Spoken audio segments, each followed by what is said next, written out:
Hey everybody, Cation here. We're going to be looking at a VOD of a Nexus Night that I had recently against a Dragon Volibear deck, and just in time because there is a showcase match for the Sydney RQ where someone played a similar deck. Right now, now that I'm going first, my main thought is just trying to get a 2-drop in hand, sometimes even two 2-drops, or that way I can kind of like turbo up points to be up on tempo, since this Volibear deck, albeit pretty strong, takes a lot of time to tempo up. Some of their 2-drops like Dragon Soul, Sage, isn't necessarily a unit that they're going to run in, so I can very easily get 1 to 4 points before they even get onto any of the battlefields. So my first drop is an Honest Broker. It's probably the worst of the 2-drops, but I still think that generally speaking it's pretty good. It works as kind of like a pseudo ramp for me in terms of runes, because I don't have to pay any power costs as I go up. And so here I just play it out. In my opinion, it's a really good sign that they play Mobilize, because that means they did not find the Dragon Soul Sage, and with the Volibear Legend, it's not like they have much trouble ramping up anyways when it comes to rune counts as soon as they get some mighty units on the board. Here I just make a Reflection. That's usually the go-to thing to do, and I'm trying to figure out what card to discard. Since I'm going to be up in gold, which acts as pseudo runes, I don't feel as needed for the Channel Rune Death Knell from the Black Rose Nictitary. And just in case they decide to accelerate a unit in or kill my units, I decide to play a Karthus in base, knowing that it's unlikely that they will decide to play a unit and challenge my Karthus while leaving all these units up. I can see that my opponent is taking a little bit of time to figure out the move, so they probably are a little bit desperate, and they likely did not want to play this Rengar right now and wanted to save it for a larger play. They clear it, and I immediately get 4 gold, which is something they desperately do not want me to have. From here, I feel as though I'm in a pretty good spot. They had to D-ramp down 1. They obviously don't have any dragons out to start their combo. And with 5 gold or 4 gold, I can essentially do anything I want. And so here I'm deciding what is the best play. I don't necessarily want to go into Forgotten Monument if I have the option to go into Dust Bros, because Dust Bros gives me some card draw without necessarily having to play out my LeBlanc Fragmented just yet. Or if I don't have a Watchful Sentry in hand, then that's also a problem. The Hidden Blade here is just to clear the board. I really wanted to get in here to make a clone to Karthus for that Despros effect. And generally speaking, I didn't really mind my opponent getting 2 cards. I know he hasn't been drawing his ideal hands, but his hand size is quite large to begin with already, so I figured, what's 2 extra cards? Here I'm trying to develop in any way I can, so I just get the LeBlanc out. I don't have to pay a power cost anyway, so it's all good. This keeps me at a decent tempo in terms of rune counts, and from the looks of it, my opponent does not have an accelerate or a challenge in hand, so I feel pretty safe to be able to draw 1 for the Dust Rose, pull my Karthus back in the next turn, and then swing into the other battlefield with LeBlanc, and likely triggering the LeBlanc Legend effect again for more card draw. So to see here, I'm trying to decide, and yeah, I come to that same conclusion. There's no point in cloning the Karthus. I'm just going to pull him back, and instead I'm going to go over to Forgotten Monument and clone the LeBlanc. Here I'm a little worried. They're starting to ramp up, especially since I don't have any board wipes like Ruination or Singularity in my main. My main source of clearing out a large army, which this dragon deck will get to, is essentially doing a Rune Rex plus Karthus combo.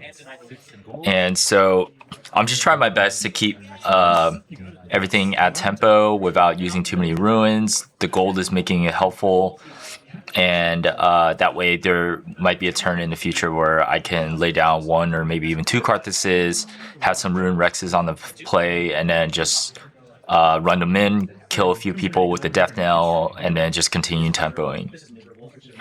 I think for game 1, it's really lucky that I got the win on the dice roll to go first. I don't think it's very easy if I don't have the tempo lead in this matchup to win because of all the removal cards that are actually in my sideboard and not in my main.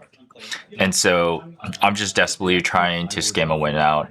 I know that if I win this one, at the very least, if we go to game 3 and I go on to Windswept Helic, it's pretty much like a guaranteed win for me on that particular battlefield because I think this Volibear deck is just a little too slow. So it's starting to develop. I'm looking at this board, and the only thing I'm like kind of scared of is if my opponent decides to challenge the Karthus. Looks like they don't have to challenge, or else they probably would have swung that a long time ago, especially before killing the LeBlancs. And so now I'm trying to set up a really large play. Luckily, my runes is really high. And this is probably the one play in the game that's going to break the game open for me and just secure the win. What I do is I essentially will try to figure out a way to break through both battlefields and even the base. And so I decided to accelerate an Echo in.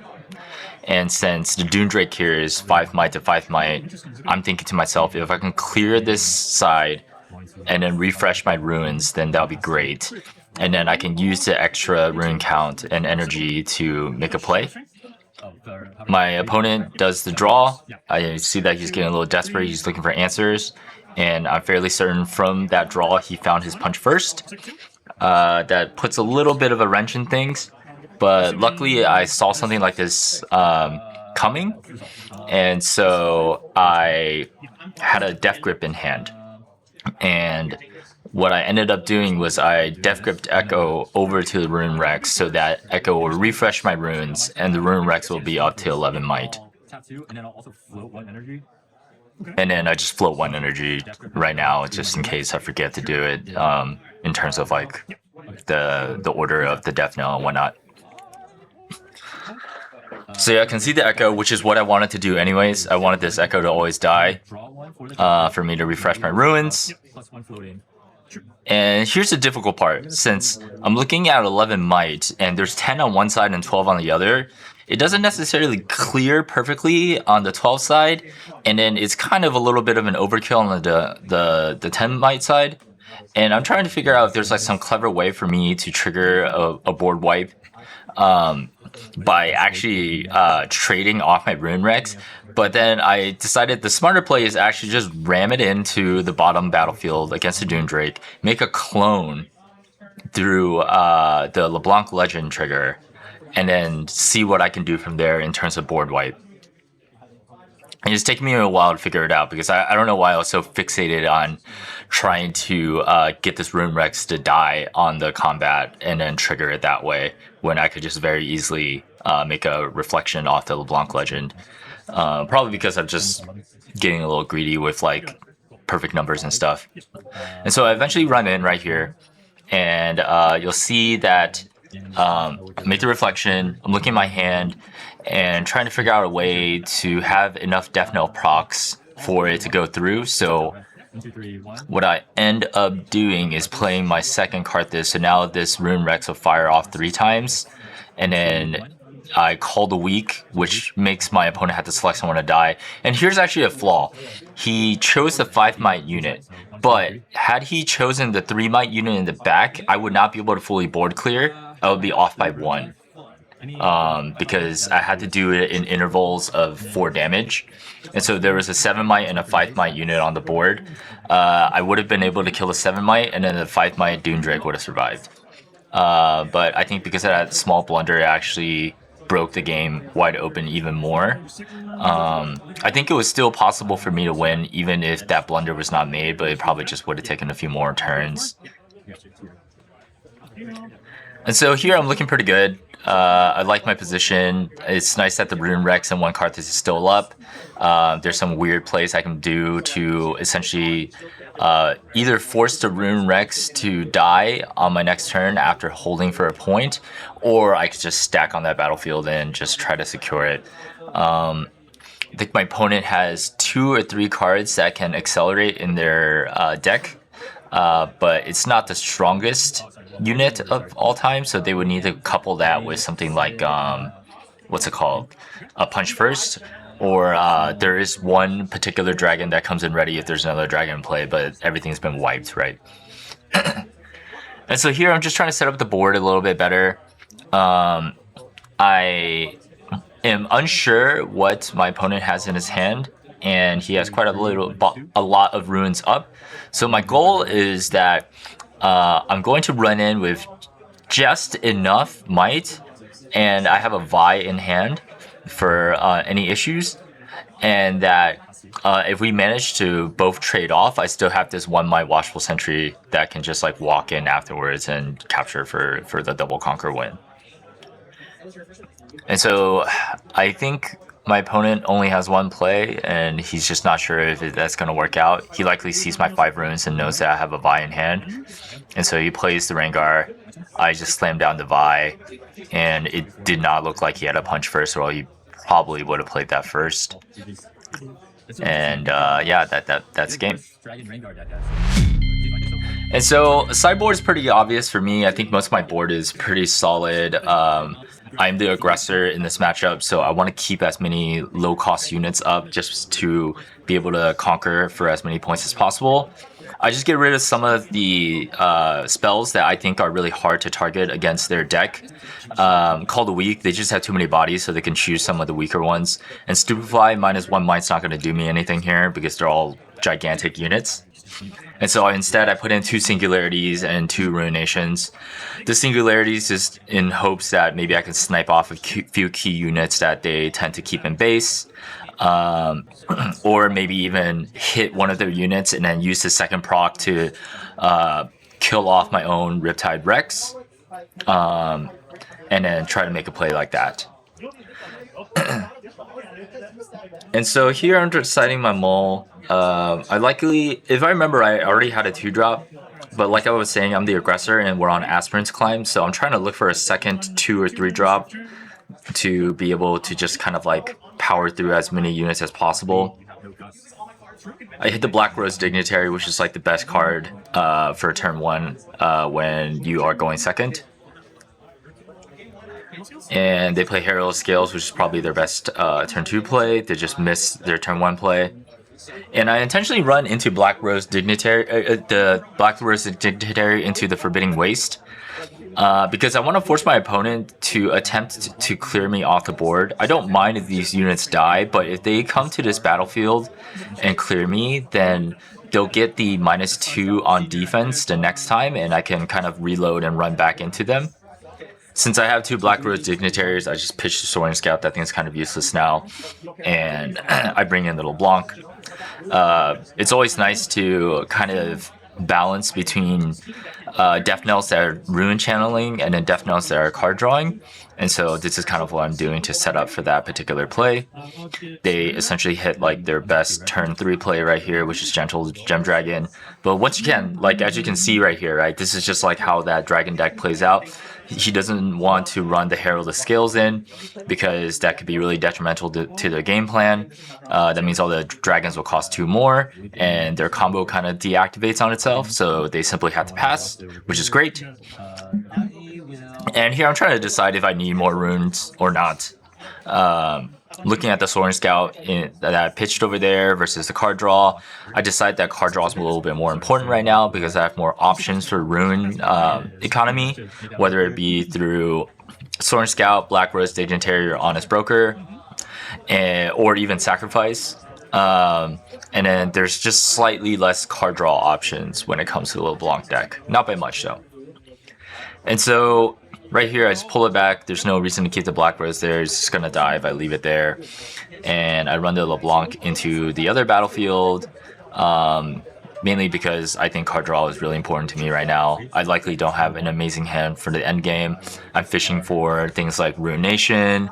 If I had a Singularity, I would have popped it on the Herald Scales right now, even if I only had 1 target.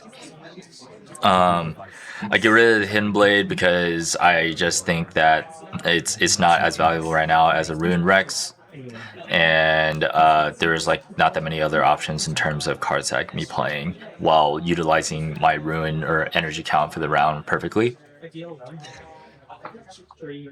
If I had a Karthus, I probably would have dropped the Karthus.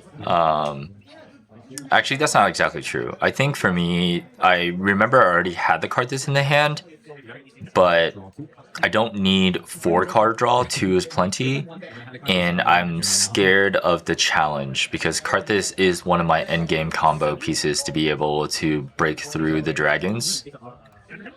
He plays the Cadragon, which is totally fine, lets him draw, it's all good. But the downside, and I'm sure my opponent was thinking about this, is Cadragon is an amazing mirror image target. It's gigantic, and it'll basically, I think other than Elder Dragon, is the highest my dragon he has. And so it becomes an issue for him when Cadragon's out. And he doesn't have a way to kind of stop the mirror image. There's not exactly, I don't think there's a counter spell in this deck. So he challenges my Riptide Rex, which means now playing the Karthus was the right play. And luckily with the Riptide Rex, I at least have some target to hit to kill. So I blow the Herald of Scales. Or did I? I don't remember. Oh, I think I aimed for the Cadragon and he punched. Oh, yeah, okay, there we go. Unyielding Spirited. Which is okay. I think it gets one of the counter spells away from the Death Knell procs, which will be helpful in the future. And right now, Cadragon becomes my #1 target for proccing the mirror image. I see that my opponent's like pretty tapped out. They have 1 up. If they really want to punch first and mirror image Cadragon, I'm kind of down. I could even choose to sacrifice it if that punch first comes down. So we'll see how it goes.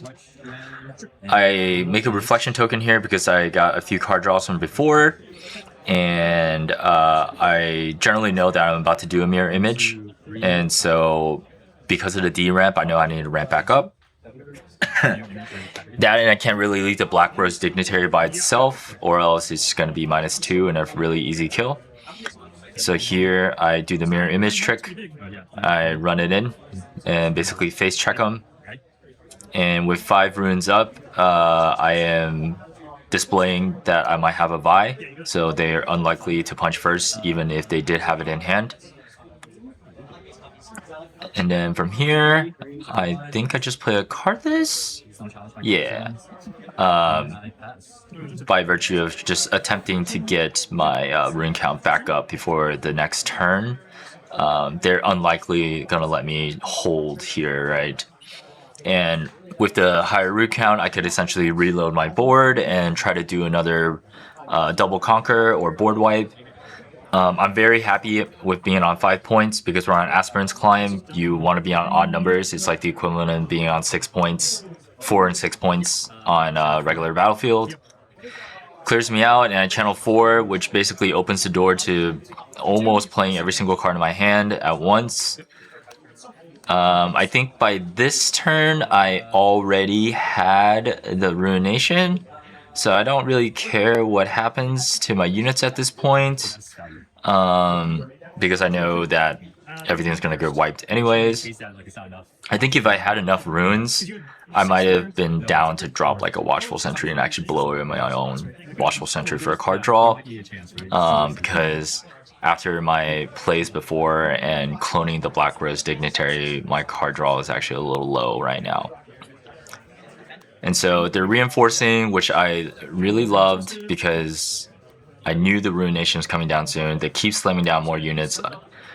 And I'm just thinking to myself, okay, this is perfect. And I remember asking them, I was like, oh, the Unyielding Spirit, is it like damage targeting or not? Here I had an extra rune, so I decided to just sacrifice the Cadragon. It's gonna die anyway, so get myself the card draw that I was looking for, and then I get the channel 1, and I still have 9 runes displayed for the Ruination, which is amazing. I finally get to my channel phase and then draw phase, which is hilarious. Did I not draw here, or did I already draw 3 from before and did my ABCD out of order? Don't remember. Yeah, I mean, there's no other play here. He has everything down. I really need to get rid of the Heraldless Scales. The Dragon Soul stage is gonna keep ramping him. Yeah, I read the card for Unyielding Spirit and it says it has to be like damage, but the text on the Ruination reads that you just kill the unit, kind of like Call the Weak, so you can't count that as damage. I board clear, 1 rune left. I got nothing to do, so I just pass. And I essentially think I already have this game locked in.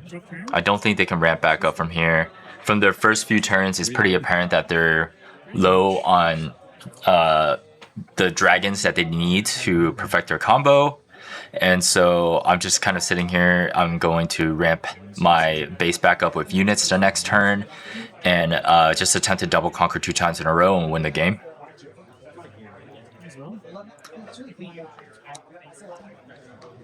So they're displaying 6, and I think this is when they decide to accelerate one of their dragons because they know they're so low on rune count right now that they just gotta do it.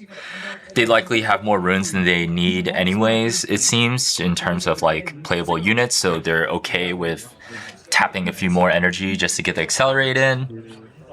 Me, I'm like sitting at how many runes is that? I think it's 10.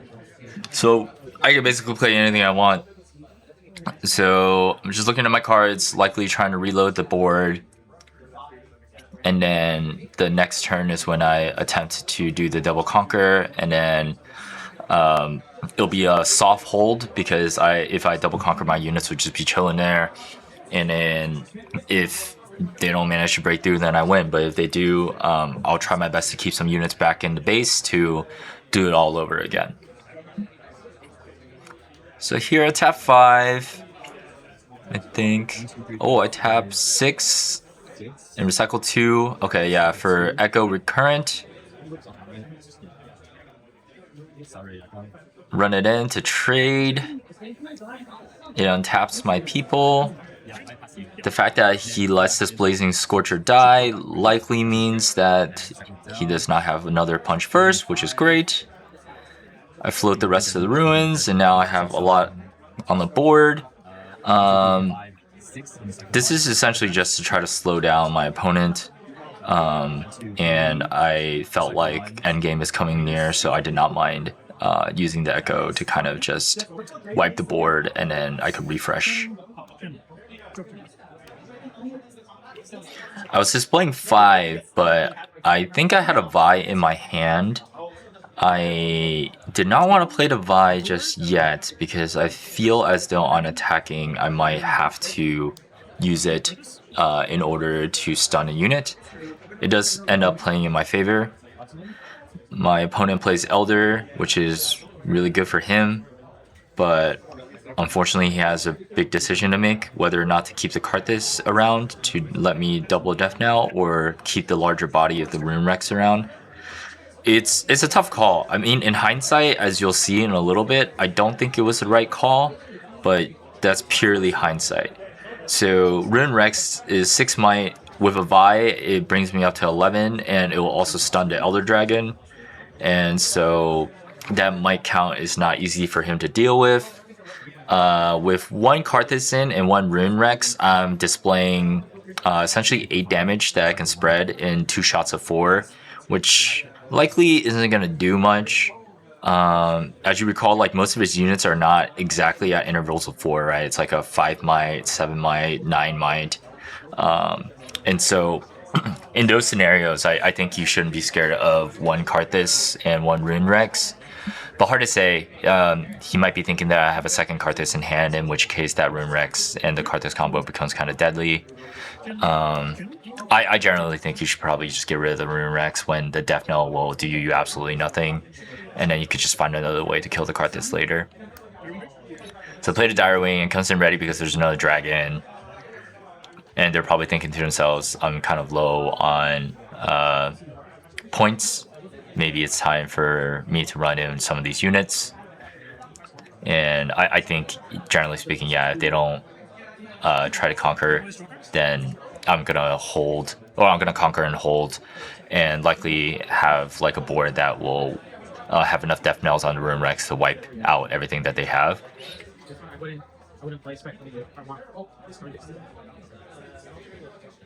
So we're kind of just waiting, thinking right now. I'm kind of low on cards, but I'm pretty okay with this. The game is about to end, and if I recall correctly, one of the cards in my hand is a Vi, and I forget what the other one is. They do the double conquer, all good.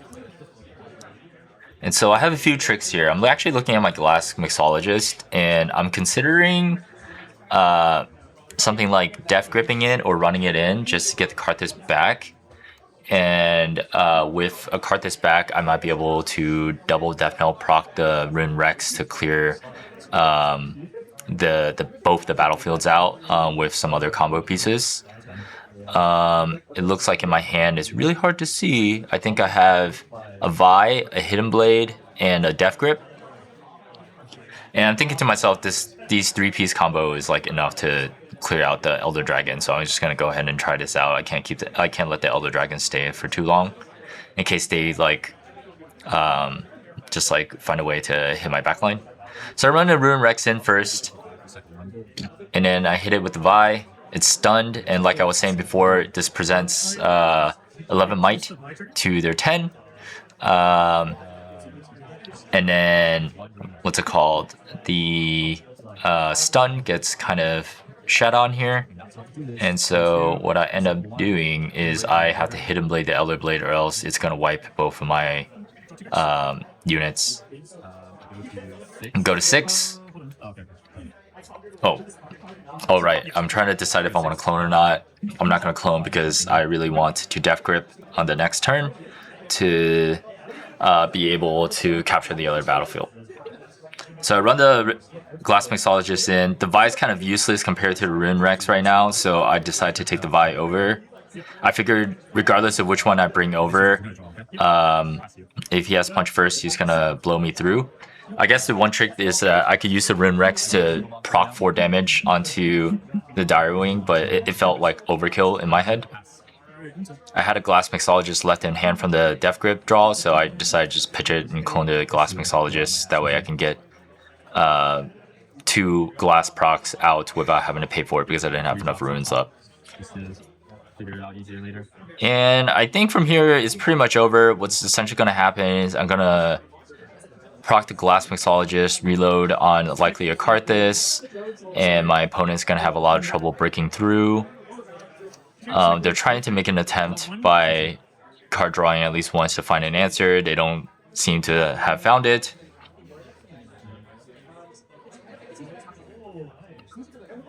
I think one of the ones that they probably are looking for is maybe something like a Riptide Rex to try to at least clear the Rune Rex off the board.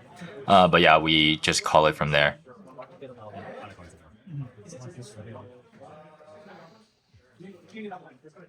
And so he's asking me for my graveyard, trying to figure out what I can bring back, and that was what I presented him like a few seconds ago. Was these are my 3-drop options that I would likely bring back from Glass Mixologist. I mean that knowledge will be obvious even if he took the time to look through my graveyard, so I just presented all of it, which is a few Karthuses, Black Rose Dignitary, and LeBlanc Fragmented. Depending on how the round goes, it's a toss-up whether or not it'll be Karthus or LeBlanc. And so he decides to punch first because he needs to get me off one of these battlefields or I'm going to automatically win.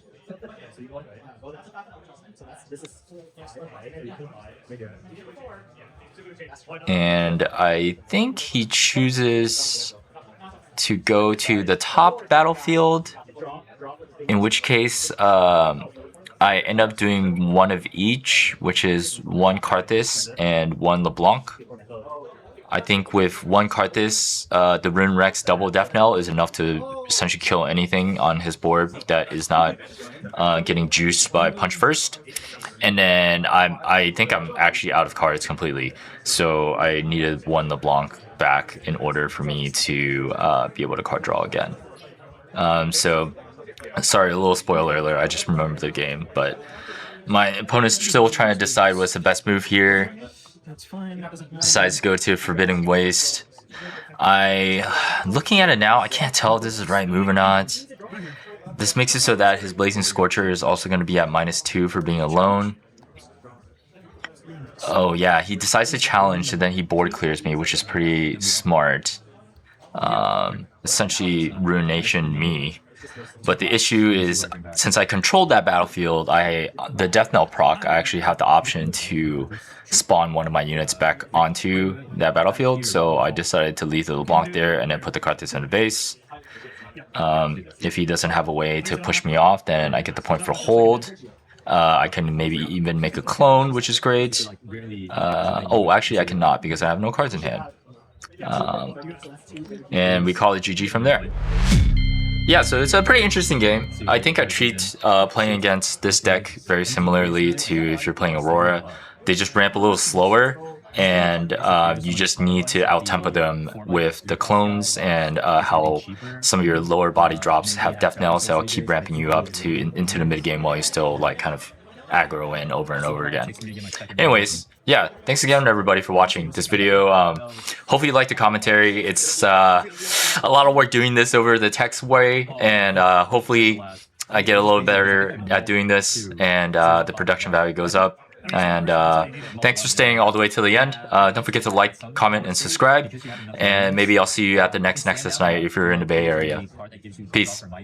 And then right after that, play another tab again to do it again and like reload. I would love to do that.